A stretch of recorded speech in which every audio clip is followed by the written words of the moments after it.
வணக்கம். மக்கள் தீர்ப்பு 2019 நிகழ்ச்சிக்கு உங்களை வரவேற்கின்றோம்.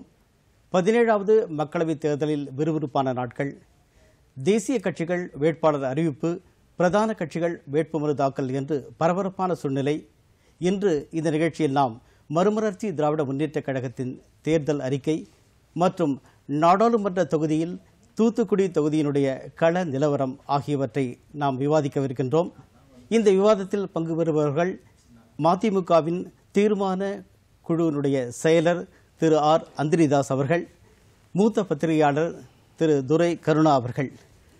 முதலில் நாம் மறுமலர்ச்சி திராவிட முன்னேற்றக் கழகத்தின் தேர்தல் அறிக்கையை நோக்குவோம். வரும் மக்களவைத் தேர்தலையொட்டி திமுக தலைமையிலான கூட்டணியைச் சேர்ந்த மதிமுகவின் தேர்தல் அறிக்கையை அக்கட்சியின் பொதுச் செயலாளர் வைகோ புதனன்று வெளியிட்டார். முல்லை பெரியாற்றில் புதிய அணை கட்டும் திட்டத்தை கைவிடும் கோரிக்கை வலியுறுத்தப்படும். விளைநிலங்களில் உயர்மின் கோபுரங்கள் அமைக்கப்படுவதை தவிர்க்கப்பட வேண்டும். இணையதள வணிகம் மற்றும் நியூட்ரினோ திட்டம் கைவிடப்பட வேண்டும். சீமை கருவேல மரங்கள் அழிக்கப்பட வேண்டும்.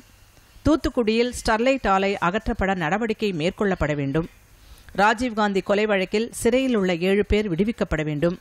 பொது சிவில் சட்டப்பிரிவை நடைமுறைப்படுத்தக்கூடாது. மரண தண்டனைக்கு எதிராக சட்டம் இயற்றப்பட வேண்டும். மணல் கொள்ளை தடுக்கப்பட வேண்டும் மற்றும் மீனவர்களின் நலன் பாதுகாக்கப்பட வேண்டும் ஆகியவை மதிமுக தேர்தல் அறிக்கையின் சிறப்பு அம்சங்களாகும். 1994 மே 6ஆம் தேதி தொடங்கிய மறுமலர்ச்சி திராவிட முன்னேற்றக் கழகம் 25 ஆண்டுகளை கடந்து இன்று விறுவிறுப்பாக இயங்கி வருகிறது. சென்ற தேர்தலில் 2014 நீங்கள் தேசிய அதாவது கூட்டணிக்கு பாஜகவோட போட்டிக்கிட்டீங்க. அந்த கூட்டணியில் இருந்த நீங்கள் இன்று மாறி இருக்கிறீர்கள். இந்த தேர்தல் அறிக்கையில் என்ன சிறப்பு அம்சமாக நீங்கள் கருதுகிறீர்கள்? அதாவது இந்திய அரசியல் சட்டத்தினுடைய முகப்புரையிலே சொல்லியிருக்கின்ற to constitute India into a sovereign socialistic secular democratic republic என்பதிலே எல்லோரும் பல மதங்கள் என்று இருந்தாலும் கூட மாறுபட்ட மொழி, வேறுபட்ட இனம், முரண்பட்ட பண்பாடுகள், சமரசத்தை உண்டாக்காத சமயங்கள் என்று இருக்கின்ற நாட்டிலே யுனைட்டி இன் டைவர்சிட்டி, வேற்றுமையிலே ஒற்றுமையாக இருக்க வேண்டும், மத சார்பின்மை கடைபிடிக்கப்பட வேண்டும் என்பது ஒன்று.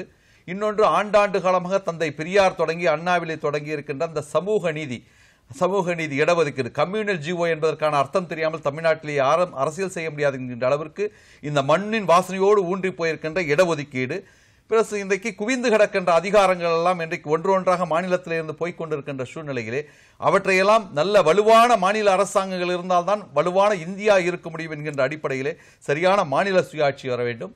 தமிழகத்தினுடைய வாழ்வாதார பிரச்சனைகள் அத்தனையும் இன்றைக்கு எந்தவித சமரசம் இல்லாமல் அவற்றிலே நாங்கள் ஈடுபாட்டோடு இன்றைக்கு நாங்கள் அர்ப்பணிப்பு தன்மையோடு சரி என்றால் சார்ந்து நிற்பதும், தவறு என்று சொன்னால் தட்டி கேட்க வேண்டிய நிலையிலே தான் 4 நூற்றாண்டு கால அரசியல் நாங்கள் நகர்த்தி கொண்டிருக்கிறோம். அந்த வழியிலே தான் இன்னும் பயணித்துக் கொண்டிருக்கிறோம். இல்லை, குறிப்பாக இந்த பொது சிவில் சட்டம் பற்றி நீங்கள் உங்களுடைய அறிக்கையில் சொல்லியிருக்கீங்க.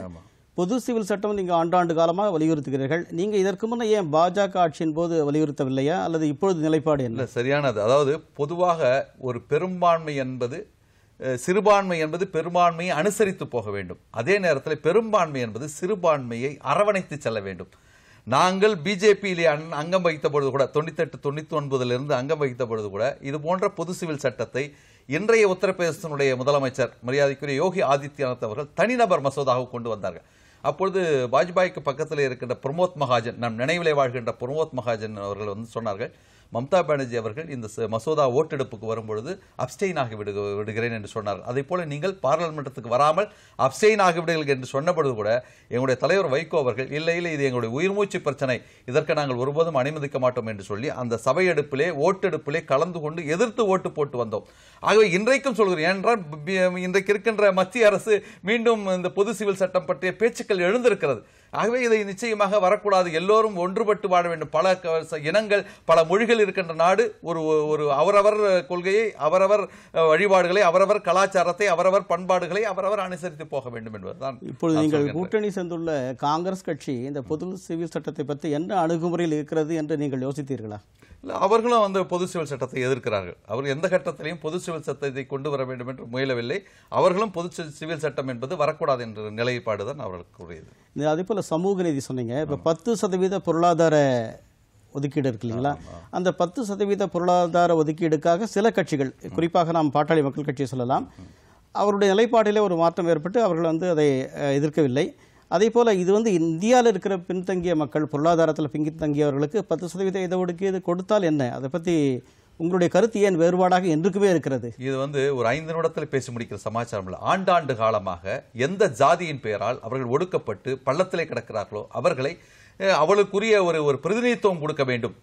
திராவிட இயக்கம் தான் முதலாக கம்யூனல் ஜீவோ என்கின்ற ஒன்றை 1928ஆம் ஆண்டு நீதி கட்சி ஆட்சியில் இருந்தபோதுதான் கம்யூனல் ஜீவோ எடுத்துக்கொண்டு வந்தது. கம்யூனல் ஜீவோக்கு அர்த்தம் தெரியாமல் இன்றைக்கு யாரும் வந்து சமூக நீதியை பற்றி இன்றைக்கு அரசியல் செய்ய முடியாது என்கின்ற அந்த சூழ்நிலை இருக்கிறது. ஆகவே இது வந்து எங்களுடைய உயிர் துடிப்போடும் ரத்த சுழற்சியோடும் கலந்துவிட்ட ஒரு பிரச்சனை. ஆக அந்த பிரச்சனையை நாங்கள் இடஒதுக்கீட்டை தொடர்ந்து நாங்கள் குறிப்பிட்ட என்னன்னா, இந்த பிரச்சனையும் சரி, முன்ன அணுகிய பிரச்சனையும் சரி, மதிமுகனே ஒரு போராட்டம், எப்பொழுதுமே போராட்டம் அப்படின்னு இருக்கு. இப்போ குறிப்பாக நீங்கள் இந்த ஸ்டெர்லைட் அதை குறிப்பிட்டிருக்கீங்க. இன்றைய நாம் விவாதத்தில் நாம் கலந்து கொள்கின்ற அந்த தூத்துக்குடி நாடாளுமன்ற தொகுதியில் கூட அதை பற்றி கேள்விப்பட்டிருக்காங்கன்னு நினைக்கிறேன். பத்திரிகையில் படித்தேன். குறிப்பாக ஸ்டெர்லைட் விவகாரத்தில் உங்களுடைய அணுகுமுறை கடைசி வரை ஒரே மாதிரியாக இருந்ததா, அல்லது இந்த தேர்தல் அறிக்கையில் அதை நீங்கள் நிலைப்படுத்திருக்கீங்களா? அதாவது இந்த கேள்வி எப்படி வருதுன்னே தெரியல. காரணம், இன்றைக்கு யாருமே அறியாத காலகட்டத்திலே அந்த ஸ்டெர்லைட் ஆலையை 22 ஆண்டு காலமாக நாங்கள் எதிர்த்து கொண்டு வருகிறோம். சட்ட போராட்டமும் மக்கள் போராட்டமும் நீதிமன்ற போராட்டமும் ஒருங்கிணைந்து இன்றைக்கு நடத்தி இருக்கிறோம். அது பல உச்ச நீதிமன்றங்களையும் பல கிரீன் ட்ரிபியூனலையும் உச்ச நீதிமன்றத்தையும் உயர் நீதிமன்றத்திலையும் கடந்து இன்றைக்கு மக்கள் போராட்டம் இன்றைக்கு வெடித்திருக்கிறது. ஒரு காலகட்டத்திலே நாங்கள் நடைபயணம் போகும்போது வைகோவை சுற்றி கொண்டு கேட்டார்கள், இவ்வளவு பேர் இன்றைக்கு தொழிற்சாலையிலே பணிபுரிகிறார்களே, அவருடைய வேலை வாய்ப்பெல்லாம் கேள்விக்குறியாகிடும் என்று சொல்லும் பொழுது, ஒரு காலகட்டத்திலே நீங்களும் வீதிக்கு வந்து இதற்காக போராடுவீர்கள் என்று சொல்லும் பொழுது, அந்த மக்கள் நல்ல தண்ணீருக்காக, நல்ல காற்றை சுவாசிக்க வேண்டும் என்பதற்காக, அடுத்த தலைமுறைக்கு அதை விட்டு செல்ல வேண்டும், இவற்றையெல்லாம் நல்ல காற்றையும் நல்ல தண்ணீரையும் பாதுகாப்பான தண்ணீரையும் கொடுக்க வேண்டும் என்பதற்காகத்தான் நாங்கள் போராடி கொண்டிருக்கிறோம். இதில் என்றைக்கும் நாங்கள் சமரசம் செய்து கூட 22 ஆண்டு காலமாக ஒரே நிலைப்பாட்டிலே தான் நாங்கள் போராடி கொண்டிருக்கிறோம். நிலைப்பாட்டுக்கு என்ன விடிவு வந்ததுன்னு தெரியணும். இப்ப அதே போல முல்லை பெரியார் திட்டம் அதை கைவிட வேண்டும் என்று ஒவ்வொரு முறையும் சொல்றீங்க. இது ஒத்த கருத்துடைய கட்சிகளோட சேர்ந்து கடந்து போயிட்டீங்க.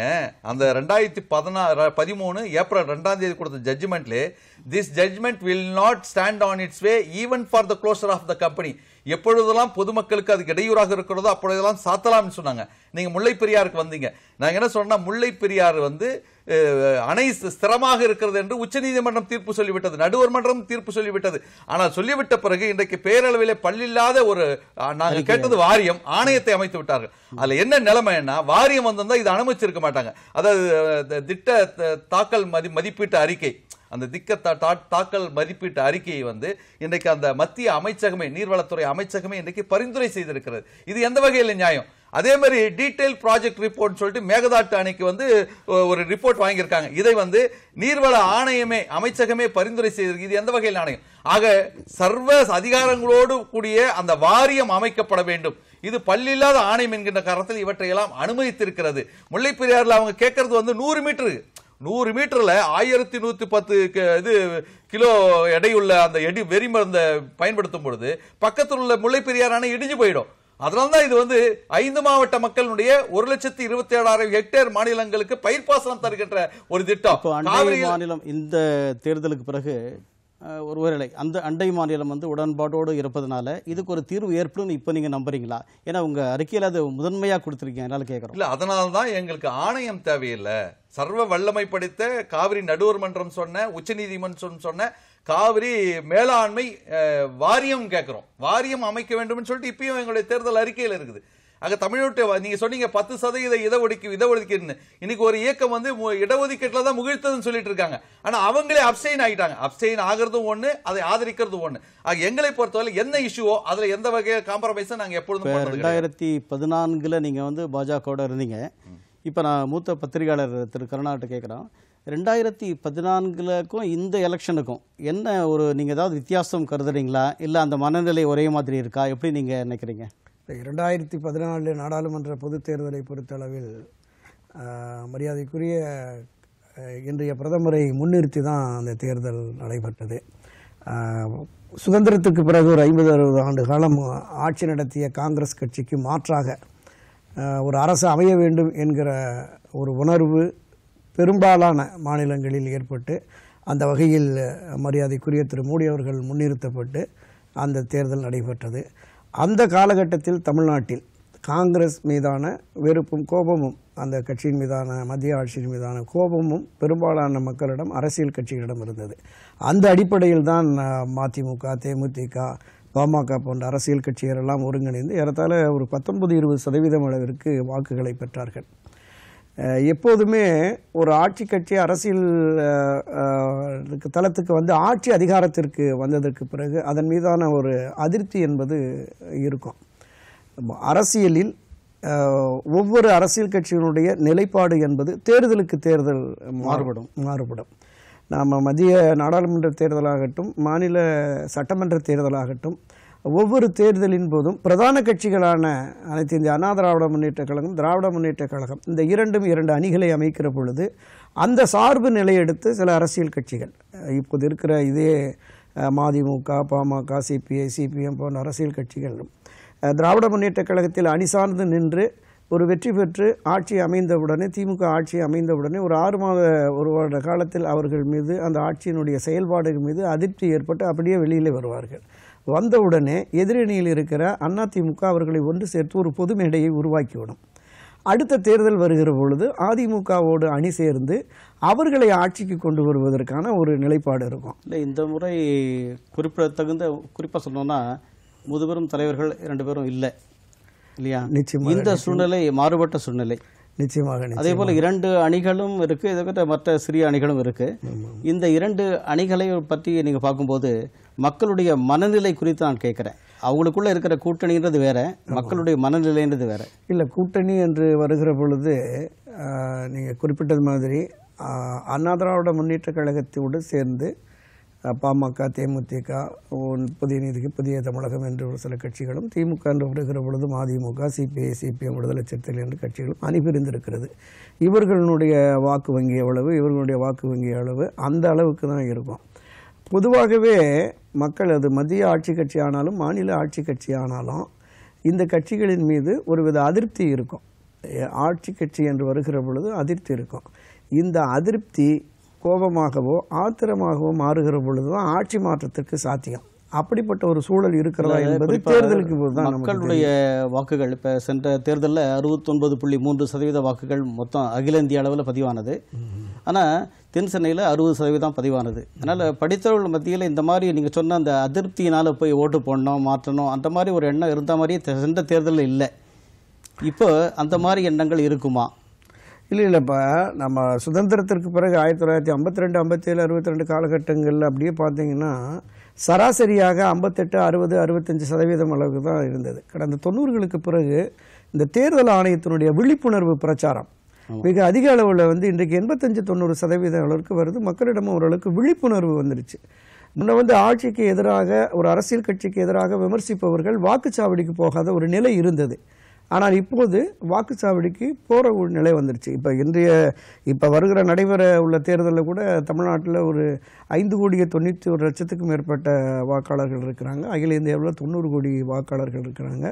ஏறத்தாழ ஒரு 80% மேல் வாக்குப்பதிவு நிச்சயமாக வரும் என்று எதிர்பார்ப்போம். அந்த அளவுக்கு இளைஞர்கள் முன் வந்து வாக்களிப்பாங்க சொல்றீங்க. மதிமுக தேர்தல் அறிக்கையில் இந்த இணையதள வணிகத்தை பற்றி ரொம்ப ஒரு தாக்கம் இருக்குது. குறிப்பாக அந்த இளைஞர்கள் வந்து இணையதள வணிகம் அதிகமாக செய்கிறாங்க. இது அவங்கள பாதிக்காதா? அதாவது கோடிக்கணக்கான ஸ்மால் ட்ரேடர்ஸ் இருக்கிறாங்க. அவருடைய வாழ்வாதாரம்லாம் இன்றைக்கு பாதிக்கப்படும். அவர்களெல்லாம் நசுக்கப்படுவார்கள். மல்டிநேஷனல் கம்பெனிஸ் தங்களுடைய கடைகளை இங்கே விரிக்கும் பொழுது நிச்சயமாக ஸ்மால் ட்ரேடர்ஸ் பாதிக்கப்படுவார்கள் என்பதற்காகத்தான் அந்த இணையதள வணிகம் கூடாது என்று நாங்கள் தொடர்ந்து அறிக்கைகளை வெடித்திருக்கிறோம். அதற்காக நாங்கள் போராட்டம் நடத்தி இருக்கிறோம். அதில் நீங்க கேட்டீங்க மக்களுடைய மனநிலை எப்படி இருக்கு அப்படின்னு சொல்லிட்டு. நான் வேட்பாளராக இருந்து 6 தேர்தலை பார்த்தவன். 96 நான் வேட்பாளராக இருந்து பார்த்த தேர்தலுக்கும் இப்பொழுது சமீபத்தில் 2016 பார்த்த வாக்காளர்களுக்கும் பெரிய வித்தியாசம் இருக்கிறது. அது எந்த வகையான வித்தியாசம்? என்ன வித்தியாசம்னா, இப்ப 98 வாஜ்பாய் அரசுக்கு ஆதரவு கொடுத்தீங்க. அப்போது முதல்ல ஒரு 3 தொகுதிகள், அதாவது சிவகாசி, பழனி, திண்டிவனம். அதற்கு பிறகு ஒவ்வொரு இன்க்ரீஸ் ஆச்சு. அப்படின்னா 4 தொகுதிகளில் நீங்கள் ஜெயிச்சிங்க. இப்போ 2009 தேர்தலில் நீங்கள் ஈரோடு மட்டும் ஒரே ஒரு தொகுதி. ஆனால் இந்த தேர்தலில் உங்களுடைய வாய்ப்பு ஏதோ ஒரு தொகுதி தான் நீங்கள் எடுத்துருக்கீங்க. இந்த தேர்தலில் உங்களுடைய வாய்ப்பு எப்படி இருக்குது? அதாவது இந்த தேர்தல் நான் நேற்றைக்கு சொல்லிவிட்டு இன்னைக்கு யூட்டர்ன் எடுத்துட்டு இந்த கட்சியில் கூட்டணி வைக்கல. நாங்கள் ஆழ்ந்து அறிந்து விவாதித்து கீழ்மட்டத்திலிருந்து மேல்மட்டம் வரை விவாதித்து 2 வருடங்களுக்கு முன்னாலே மதச்சார்பின்மைக்கு எதிராக இன்றைக்கு இருக்கின்ற அரசாங்கம், மத்திய அரசாங்கம் இருக்கின்ற காரணத்தால் இதை எதிர்த்து நிற்க வேண்டும் என்று நாங்கள் எந்த பேரமும் பேசாமல் இதில் இணைகிறோம் என்கின்ற அந்த வாக்குறுதியை கொடுத்துவிட்டு தான் வந்திருக்கிறோம். இதுல பேரம் என்கின்ற பேச்சுக்கே இடமில்லை. அதாவது முதல்ல தேசிய ஜனநாயக கூட்டணியில் இருந்தபோதும் சரி, ஐக்கிய முற்போக்கு கூட்டணியில் இருந்தபோதும் சரி, ஒவ்வொரு முறையும் முழு நேரம் அந்த கூட்டணியில் இல்லாம வெளிநடப்பு செய்தவர்கள் நீங்கள். அதாவது டிஆர்எஸ் வெளியில வந்த அப்புறம் 2வது ஆளா வெளில வந்தது மதிமுக. அதாவது 2வது காங்கிரஸ் ஆட்சியில 2007 குறிப்பா நீங்க சொல்லணும்னா மார்ச், இதே மாதம் தான், மார்ச் 16, 2007 வெளியே வந்தீங்க. இப்ப இந்த மாதிரி இந்த கூட்டணியில இருக்கும்போது நீங்க தொடர்ந்து இந்த கூட்டணியில அதாவது பல ஆண்டுகள் இருப்பீங்களா, இல்ல இடையில ஒரு இது ஒரு அச்சம் வந்து மக்கள் மத்தியில இருக்கு? அதாவது அச்சப்பட தேவையில்லை. ஒவ்வொரு கட்சிக்கும் ஒரு கொள்கை இருக்குது. அந்த கொள்கைக்கு இஷ்யூ பேஸ்ட் பாலிடிக்ஸ் தான் நாங்க நடத்த முடியும். எல்லாரும் ஒரே கொள்கை வச்சிருந்தா எல்லாம் ஒரு கட்சியா இருக்கலாம். ஆக அப்படி பல மாற்று கொள்கைகள் இருக்கும்போது ஒரு கூட்டணி வரும்போது காமன் மினிமம் ப்ரோக்ராம் ஒன்று இருக்கும். அந்த காமன் மினிமம் ப்ரோக்ராம்ல எதை ஏற்றுக்கொள்கிறோமோ அதை மீறி நடக்கும் பொழுது நிச்சயமாக நாங்க அதுல இருந்து வெளியே வரோம். ஏன்னா இஷ்யூ பேஸ்ட் பாலிடிக்ஸ் பண்ணி ஆகணும். அந்த அடிப்படையில் தான் வெளில வந்திருப்போம். கொள்கை வந்து there will be, ஆங்கிலத்தை சொல்லுவாங்க, there will be always an agreement on disagreement அப்படின்ட்டு. இல்ல அப்படி இல்ல. அதோட லிங்கன் ஒன்னு சொன்னாரு, you support him when he is right, part with him when he goes wrong. சரி என்று பட்டால் சார்ந்து, தவறு என்று சொன்னால் தட்டி கேள். அந்த அடிப்படையில் தட்டி கேட்பது நம்முடைய இஷ்யூ பேஸ்ட் அடிப்படையில் தட்டி கேட்பது தவறுன்னு சொல்லி யாரும் சொல்ல முடியாது. நாங்க தவறுன்னு சொல்ல முடியும். அதே போல இந்த வருமான வரி இந்த மாதிரி விஷயங்கள்ல பாத்தீங்கன்னா மற்ற கட்சிகளுடைய தேர்தல் அறிக்கையில குறிப்பா இருக்கு. குறிப்பா பாட்டாளி மக்கள் கட்சி அறிக்கையில பாத்தீங்கன்னா இந்த வரம்பை 5 லட்சத்திலிருந்து 7 லட்சமா மாத்தணும், 7ல இருந்து 10 லட்சம் வரலையும் 10% ஆக்கணும் அப்படின்ட்டு அவங்க ஒரு நிலைப்பாடு எடுத்து சொல்லியிருக்காங்க. இந்த மாதிரி தனிநபர் வருவாய், தனிநபர் வருமானம் இதை பத்தி உங்க இதுல எதுவுமே இல்லை. பொதுவா பாத்தீங்கன்னா இந்த போராட்டங்கள் களங்களை பத்தியான அறிக்கைகளா இருக்கோ தவிர தனிநபருடைய வருமானம், தனிநபர் பென்ஷன் இந்த மாதிரி விஷயங்கள் உங்க அறிக்கையில இருக்கா? ஏன்னா தெளிவுபடுத்த இருக்கு. மக்கள் நலம் சார்ந்துதான் இந்த தேர்தல் அறிக்கையை நீங்க பாத்தீங்கன்னா பிப்ரவரி 8ஆம் தேதி டெல்லியில வந்து மரியாதைக்குரிய பாதுகாப்புத்துறை அமைச்சர் நிர்மலா சீதாராமன் அவர்களை இந்த சிவகாசி பட்டாசு தொழிலாளர்கள் கிட்டத்தட்ட 8 லட்சம் தொழிலாளர்கள், 1070 தொழிற்சாலைகள், 10 கோடி பணப்பரிமாற்றம் எல்லாம் நடுத்தரவில் இருக்கிறது என்பதற்காக மரியாதைக்குரிய நிர்மலா சீதாராமன் அவர்களை சந்தித்து அவர்கள் மூலமாக சுற்றுச்சூழல் அமைச்சராக ஹர்ஷவர்தன் அவர்களை சந்தித்து அதற்கு பிறகு வர்த்தக அமைச்சராக சுரேஷ் பிரபுவையும் சந்தித்து சுப்ரீம் கோர்ட்டில் நிபந்தனையோடு பட்டாசு இருக்கின்ற தொழிற்சாலைக்கு நிபந்தனை வைத்திருக்கிறது. இதை நீங்க ரிவ்யூ பெட்டிஷன் போட்டு பண்ணணும் அப்படின்னு சொல்லிட்டு அதற்காகவும் நாங்கள் போராடி மக்கள் நலனுக்காக போராடி இருக்கிறோம். மாறுபட்ட எண்ணம் கொண்டிருந்தாலும் கருத்து கொண்டிருந்தாலும் கூட மக்கள் நலனுக்காகத்தான் நாங்கள் அணுகி இருக்கிறோம். எல்லாவற்றையும் சொல்லியிருக்கோம். சொன்னபடி நடக்கிறோமா என்பதுதான் நீங்க பார்க்கணும். வழுவாமல் நழுவாமல் அவருடைய கொள்கையில் இருக்கிறாலும் அந்த வகையில் எந்த வழுவலும் இல்லை, எந்த நழுவலும் இல்லை எங்களை பொறுத்தவரையிலும். அதே போல எல்லாருமே பொதுவாக இந்த விடுதலை பற்றி பேசியிருக்காங்க. 7 பேருடைய விடுதலை எல்லா கட்சிகளும் சொல்லியிருக்காங்க. அது பொதுவாக மக்களுடைய கருத்தா அல்லது அரசியல் கட்சியுடைய கருத்தான்றது வெளிப்பாடு. அது உச்சநீதிமன்றமோ அல்லது குடியரசுத் தலைவர் நிர்ணயிக்கணும். திரு கருணாநிதி சார் அவர்கள் இந்த தேர்தலில் இன்று போக போக நிலைமை மாறிட்டு இருக்கும் அப்படின்ற ஒரு சூழ்நிலை இருக்குது. பத்திரிகைகள் எழுதுகிறாங்க, தொலைக்காட்சிகளில் சொல்கிறாங்க. இந்த நிலைமை மாறிக்கிட்டே இருக்கிறதுக்கு என்ன காரணம்? இந்த வலுவான கூட்டணியா அல்லது வந்து மற்ற உதிரி கட்சிகளா? இல்லை, தேர்தல் நெருங்க இந்த தேர்தல் வாக்குறுதிகள் பிரச்சாரத்தின் அடிப்படையில் மக்களுடைய மனநிலை மாறுவதற்கான வாய்ப்பு இருக்கு. சகோதரர் அந்திரிதாஸ் குறிப்பிட்டாங்க அந்த 10% இடஒதுக்கீடு தொடர்பாக.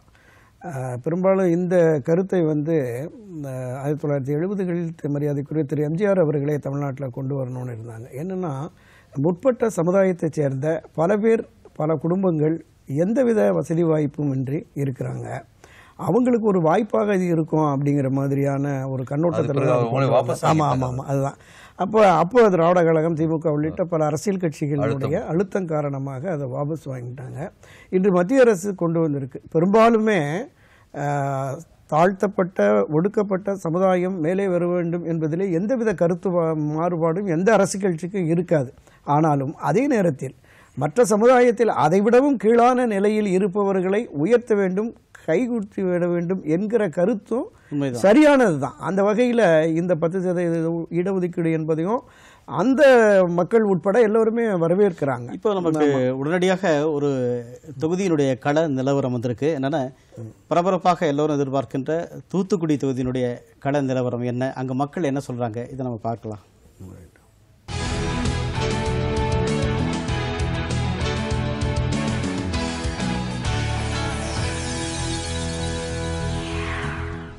தூத்துக்குடி மக்களவை தொகுதி தமிழகத்தின் தென் மாவட்டங்களில் உள்ள முக்கியமான மக்களவை தொகுதிகளில் ஒன்றாக விளங்குகிறது தூத்துக்குடி தொகுதி. 2008ஆம் ஆண்டு தொகுதி எல்லை மறுவரையறை செய்யப்பட்டபோது உருவாக்கப்பட்ட தூத்துக்குடி மக்களவை தொகுதி தூத்துக்குடி, திருச்செந்தூர், ஸ்ரீவைகுண்டம், ஒட்டப்பிடாரம், கோவில்பட்டி, விளாத்திக்குளம் ஆகிய சட்டமன்ற தொகுதிகளை தன்னகத்தே கொண்டதாகும். நாட்டின் 10 துறைமுகங்களில் ஒன்றான தூத்துக்குடி துறைமுக கழகம், தனியார் உரத் தொழிற்சாலை, அனல்மின் நிலையம் என்று பல தொழில் அமைப்புகளை கொண்ட இத்தொகுதியில் மீன்பிடி தொழிலும் உப்பளங்களும் முக்கிய தொழிலாக உள்ளன. சுதந்திர போராட்ட வீரர் கப்பலோட்டிய தமிழன் வ.உ. சிதம்பரனாரின் புகழை நினைவுபடுத்தும் பழைய துறைமுகத்தை கொண்டது தூத்துக்குடி நகரம்.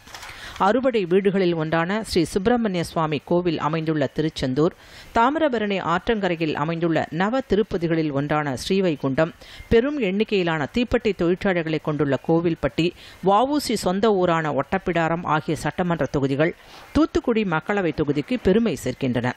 தூத்துக்குடி மக்களவை தொகுதியில் உள்ள மொத்தம் 14,02,300 வாக்காளர்களில் 6,09,106 ஆண்களும் 7,12,098 பெண்களும் உள்ளனர். இத்தொகுதியில் தற்போதைய உறுப்பினராக இருப்பவர் ஜெய்சிங் தியாகராஜ நட்டர்ஜி. இத்தொகுதியின் பிரச்சினைகளை பொறுத்தவரை ஸ்டெர்லைட் உருக்கு ஆலை, அதன் விளைவாக ஏற்படுவதாக கூறப்படும் சுற்றுப்புறச் சூழல் பாதிப்பு, அதன் விளைவாக சுகாதார பிரச்சினைகள், ஆலைக்கு எதிரான தொடர் போராட்டங்கள், வழக்குகள், இங்கு பெரும் எண்ணிக்கையில் வாழும் மீன சமுதாயத்தினரின் பிரச்சினைகளை சர்வதேச கடல்சார் எல்லையில் இந்திய மீனவர்களுக்கு எதிரான இலங்கை கடற்படையினரின் நடவடிக்கை, திருச்செந்தூர் கோவிலுக்கு வரும் யாத்ரீகர்களுக்கான வசதிகள், கோவில்பட்டி தீப்பெட்டி தொழிற்சாலைகளில் அவ்வப்போது ஏற்படும் தீ விபத்துகள், அத்தொழிலாளர்களின் வாழ்வாதார பிரச்சினைகள் என்று இத்தொகுதிகள் பல பிரச்சினைகளுக்கு தீர்வுகளுக்காக காத்திருக்கின்றன. தூத்துக்குடி மக்களவைக்கு வரக்கூடிய எம்பி தூத்துக்குடி மாநகரின் பிரச்சனைகளை அடிப்படை பிரச்சனைகளை புரிஞ்ச நபராக, தெரிந்த நபராக இருக்க வேண்டும். அதான் என்னுடைய முதல் கருத்து. அடுத்த படிப்பு விஷயங்களில் பார்த்தீங்கன்னா, இன்னும் வரைக்கும் மத்திய அரசுடைய கேந்திர வித்தியாலயம் ஒரு சிறப்பான ஒரு திட்டம். அது இந்த மாணவருக்கு கிடைத்தால் மிகப்பெரிய ஒரு பொக்கிஷமாக இருக்கும்.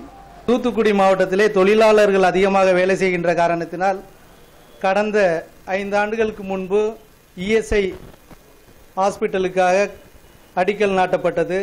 ஆனால் இன்று வரை அந்த பணி முழுமையாக நிறைவடையவில்லை. வரக்கூடிய நாடாளுமன்ற உறுப்பினர் அவர்கள் தூத்துக்குடி துறைமுகத்தை ஒரு வளர்ச்சி பாதைக்கு கொண்டு செல்லவும், அதை பொருளாதார கேந்திரமாக உருவெடுக்கவும் நடவடிக்கை எடுக்கக்கூடிய உறுப்பினர் தேவைப்படுகிறார்.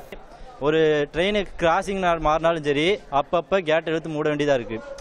ஸோ ஹை பிரிட்ஜ் இல்லை. ஒரு இங்கே ஸ்டேஷன் தண்டவாளத்துக்காக அங்கே தண்டவாளத்து போகணுன்னா ஒரு பிரிட்ஜ் இருக்க மாட்டேங்குது. இது டைம் ஓவர் டிராஃபிக் ஆகுது. அதுவும் இல்லாமல் ஆம்புலன்ஸ் அவசரத்துக்கு வந்தாலும் அது ரொம்ப கஷ்டமாக இருக்குது.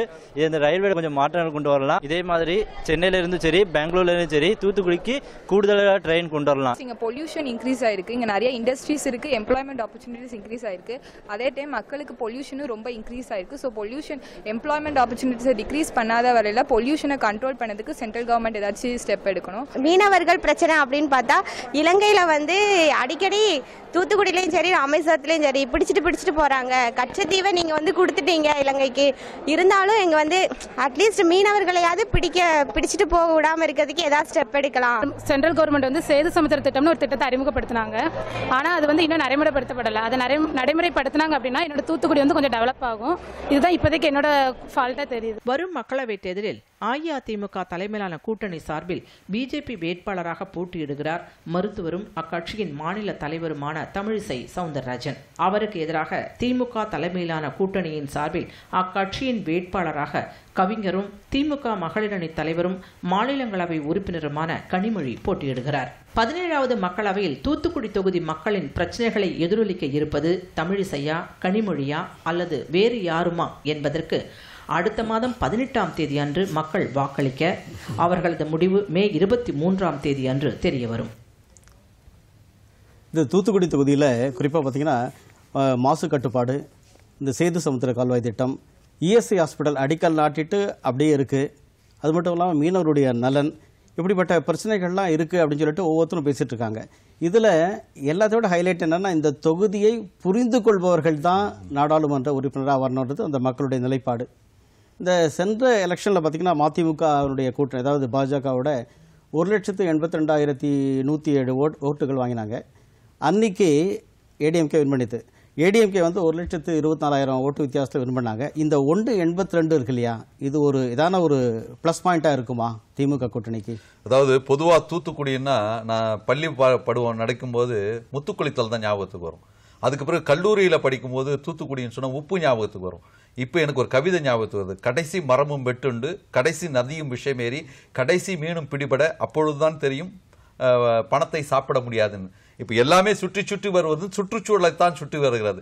இது எதற்காக இப்படி சுற்றுச்சூழல், எந்த சுற்றுச்சூழல் எந்த விதமான பதற்றத்தை ஏற்படுத்தி என்பது சிங்களத்தீவனுக்கு ஒரு பாலம் அமைப்போன்னு சொல்லுது. கண்ணீரால தான் பாலம் அமைக்க முடியும், வேற எதுவும் அமைக்க முடியாது. ஆக அந்த அடிப்படையில தான் இப்ப சொன்னாங்க. அந்த மன்னார் வளைகுடா இருக்குல்ல, அது வந்து எப்பவுமே நேஷனல் மெரைன் பார்க்னு டிக்ளேர் பண்ணியிருக்காங்க. ஏன்னா அந்த இடத்துல வந்து அரிய வகை மீனினங்கள் இருக்கின்றதுனால ஒரு ரெட் அலர்ட் உள்ள ஃபேக்டரிஸ் எல்லாம் வந்து இப்போ 24 கிலோமீட்டருக்கு அப்பால் தான் வரணும்னு சொல்லியிருக்காங்க. இந்த ஸ்டெர்லைட் ஆலையினுடைய வழக்கினுடைய மூலாதாரமே இதுல தான் தொடங்குது. நேஷனல் மெரைன் பார்க் இருக்கிறதுல 14வது கிலோமீட்டர்ல இது இருக்குது. ஏன்னா அதனுடைய கழிவுகள்லாம் போய் சேருது அந்த அடிப்படையில். அதே மாதிரி சேது சமுத்திர திட்டத்தை பற்றி பேசினாங்க. சேது சமுத்திர திட்டத்தை 98ஆம் ஆண்டு சென்னையிலே நடைபெற்ற மறுமலர்ச்சி திமுகவுடைய அண்ணா பிறந்தநாள் விழா மாநாட்டில் வாஜ்பாய் அவர்கள், என்டிஏனுடைய ஆட்சித் தலைவர் வாஜ்பாய் அவர்கள் தான் இங்கே வந்து அறிவித்தார்கள். அதை நாங்கள் ஆதரித்து அந்த திட்டத்தை அறிவிச்சது நான் தான். ஆனா அதுக்கு பிறகு வந்து மீனவர்கள் பிரச்சனை வந்தது. அங்க கோரல்ஸ் எல்லாம் பாதிக்கப்படுது, மீன் இனங்கள்லாம் பாதிக்கப்படுதுன்னு சொல்லிட்டு அவங்க ஒரு புதிய பிரச்சனை வைக்கும் பொழுது எங்களுடைய தேர்தல் அறிக்கையில் என்ன சொல்லியிருக்கோம்னா, சுற்றுச்சூழல் பாதுகாப்பையும் மீனவருடைய அந்த பிரச்சனைகளையும் அலசி ஆராய்ந்து மாற்று வழியிலே இந்த சேது சமுத்திர திட்டத்தை நிறைவேற்ற வேண்டும் சொல்லியிருக்கோம். இன்னொன்னு பொல்யூஷன் சம்பந்தமாக வந்திருக்குது. பொல்யூஷன் சம்பந்தமாக தான் இவ்வளவு பிரச்சனை அங்க போயிருக்குது. நல்ல சுத்தமான காற்று. நீங்க சொன்ன அந்த திட்டத்தை வந்து அதற்கு பிறகு பாத்தீங்கன்னா 2005 அப்போ பிரதமர் மன்மோகன் சிங் வந்து தொடங்கி வச்சாங்க. அப்போ திட்ட மதிப்பீடு 2427 கோடி ரூபாய், அது 832 கோடி ரூபாய் செலவு பண்ணாங்க. இதற்கு பிறகு அந்த இடத்துல இதே மாதிரி மாசு கட்டுப்பாடு, மீனவர் நலன் பாதிக்கும், இந்த மாதிரி பவளப்பாறைகள் படும், அந்த மாதிரி சூழ்நிலையில ராமர் பாலம் சொல்லிட்டு பிஜேபியில இருக்கிற ஒரு முக்கியமான தலைவர் அந்த பிரச்சனை இல்ல கருணா அவர்கள், நீங்க இதை பத்தி என்ன நினைக்கிறீங்க? சேது சமுத்திர திட்டம் இவங்க அறிக்கையில ஏதோ இந்த மாசுவை பத்தி சொல்லியிருக்காங்க. திமுக தேர்தல் அறிக்கையில தெளிவா குறிப்பிட்டிருக்காங்க இது தேவை அப்படின்ட்டு. இப்ப மூத்த பத்திரிகையாளர் உங்களுடைய கருத்து என்ன? இல்ல நிச்சயமாக சேது சமுத்திர திட்டத்தை இப்ப இருக்கிற ஏற்கனவே அறிவித்த அந்த திட்டத்தின் அடிப்படையில் செயல்படுத்துறதுக்கு சாத்தியமே இல்லை. மாற்று திட்டம் தான் வேணும் அப்படிங்கிறாங்க. இந்த 2000 கோடி ரூபாய் அது என்னன்னா, அந்த திட்டம் தொடக்கிற போதே கடலில் இருக்கிற மணல் அள்ளி கடலுக்குள்ளேயே ஒரு ஓரமாக போட்டு எவ்வளவோ நீங்கள் சொன்ன மாதிரி 800 கோடி ரூபாய்க்கு மேலே அது வீணாகி போயிடுச்சு. புதிய திட்டம் என்பது மக்களுக்கான திட்டமாக, மக்கள் விரும்புகிறாங்களோ அந்த திட்டம், அந்த மக்கள் விரும்புகிற வகையில் அது சாத்தியமா என்கிறத பார்த்து. ஏன்னா அந்த வழியில் போகிற கடல் அந்த கப்பல் 20 டன்னா 20 டன் 30 டன்னுக்கு மேலே போக முடியாதுங்கிறாங்க. இலங்கையை சுற்றி வருதுங்கிறாங்க. இந்த பக்கம் வருதுங்கிறது ஒரு மிகப்பெரிய இது. அதுக்கும் பாதிப்பு ஏற்படாத வகையில் மக்களுடைய விருப்பத்தின் அடிப்படையில் எந்த திட்டமும் வருவதை நிச்சயமாக நம்ம வரவேற்கணும். தூத்துக்குடியை பொறுத்தளவில் அது சரியான போட்டிங்கிற மாதிரி 2 நட்சத்திர வேட்பாளர்கள் களத்தில் இருக்கிறாங்க. அங்கே இருக்கிற 6 சட்டசபை தொகுதியில் 4 ஏடிஎம்கேவும் 2 டிஎம்கே வின் பண்ணிது. குறிப்பாக அந்த தூத்துக்குடி திருச்செந்தூர் தொகுதியில் திமுக வெற்றி பெற்றது லாஸ்ட் டைம். இந்த முறை அந்த தொகுதியை தேர்ந்தெடுத்து, ஒருவேளை நீங்கள் மதிமுக கேட்டீங்களா இல்லையான்னு எனக்கு தெரியல, இருந்தாலும் அந்த தொகுதியை தேர்ந்தெடுத்து ஒரு ஸ்டார் வேட்பாளர்கள் 2 பேர் நிற்கிறாங்க.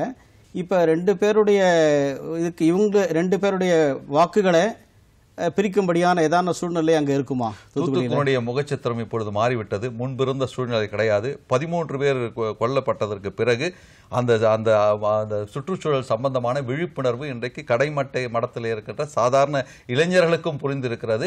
ஆகவே புது வாக்காளர்களாக இருந்தாலும் பாதிக்கப்பட்ட வாக்காளர்களாக இருந்தாலும் நிச்சயமாக எங்கள் கூட்டணியை நோக்கித்தான் அந்த வெற்றி திரும்ப மாறுபட்ட கருத்துக்க முடியாது. இஎஸ்ஐ சம்பந்தமா ஒரு ஹாஸ்பிட்டல் சம்பந்தமா அடிக்கல்னு சொன்னாங்க. ஏற்கனவே வந்து எய்ம்ஸ் ஹாஸ்பிட்டல் வரும் அப்படின்னு சொல்லிட்டு போன தேர்தல் அறிக்கையில் சொல்லியிருந்தாங்க. இது இப்பதான் அடிக்கலே நாட்டி இருக்கிறாங்க. அடிக்கல் நாட்டின அந்த இஎஸ்ஐ வந்து மீண்டும் வர வேண்டும். அது இல்லாம மீனவர் நலனை பத்தி ஒரு இளைஞர்கள் வந்து மீனவர் நலன், அது தவிர பார்த்தீங்கன்னா மீனவர் நலன் தவிர அங்கே இருக்கிற போக்குவரத்து பிரச்சனை, எங்களுக்கு வந்து ட்ரெயின் ஃபெசிலிட்டி போகல, அதே மாதிரி இப்போ சரியான போக்குவரத்து வசதி எதுவுமே இல்லை, அதாவது சாலைகள் இல்லை அப்படின்ட்டு அவங்களுடைய குறை. அங்கே ரியல் ஃபேக்டர் அன்ரியல் ஃபேக்டர் இருக்குது, அந்த குறைகள் அவங்க சொல்கிறாங்க. ஆனால் இப்போ குறிப்பாக சொல்ல போனீங்கன்னா தூத்துக்குடி என்றைக்குமே ஸ்டார் தொகுதி. அன்றைக்கி பார்த்தீங்கன்னா அன்றைக்கி இது கேடி கோசல்ராம், தனுஷ்கோடி ஆதித்தன், ராமராஜன், அந்த காலத்தில் கிருஷ்ணமாச்சாரி, இவங்கெல்லாம் பிரசித்தி பெற்ற அரசியல்வாதிகள். திருச்செந்தூர், அதாவது 2008 தூத்துக்குடியாக வந்தது.